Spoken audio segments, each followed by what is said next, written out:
পুরীর কাছে প্রায় 20 কিলোমিটার দূরে ব্রহ্মগিরি পাহাড়ে অবস্থিত প্রভু অলোকনাথ মন্দিরটি বৈষ্ণব ভক্তদের জন্য একটি অত্যন্ত পবিত্র তীর্থস্থান। প্রভু জগন্নাথ দেবের স্থানযাত্রার পর যখন তিনি অসুস্থ হয়ে 15 দিন লোকচক্ষুর অন্তরালে থাকেন, তখন ভক্তরা এই অলোকনাথ মন্দিরে তার দর্শন লাভ করেন। প্রভু জগন্নাথের অসুস্থতার সময় শ্রী চৈতন্য মহাপ্রভু তার বিরহ সহ্য করতে না পেরে এই অলোকনাথ মন্দিরে ছুটে আসতেন এবং দিনের পর দিন উপাসনা করতেন। মন্দিরের ডান পাশে একটি পাথরের ওপর তার শরীর ও পায়ের ছাপ আজও প্রেম শিলা হিসেবে সংরক্ষিত আছে, যা তার ভক্তির সাক্ষ্য বহন করে।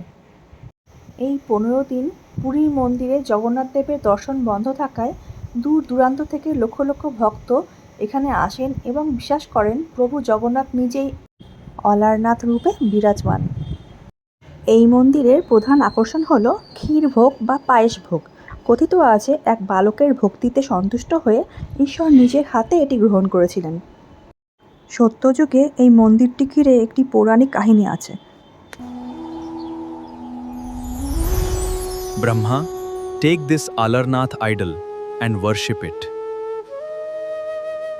মহর্ষি ব্রহ্মাই প্রথম এই মূর্তি পুজো শুরু করেন।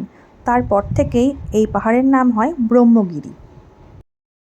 পুরী বেড়াতে গেলে অবশ্যই এই মন্দিরটি দর্শন করতে যাবেন। ধন্যবাদ।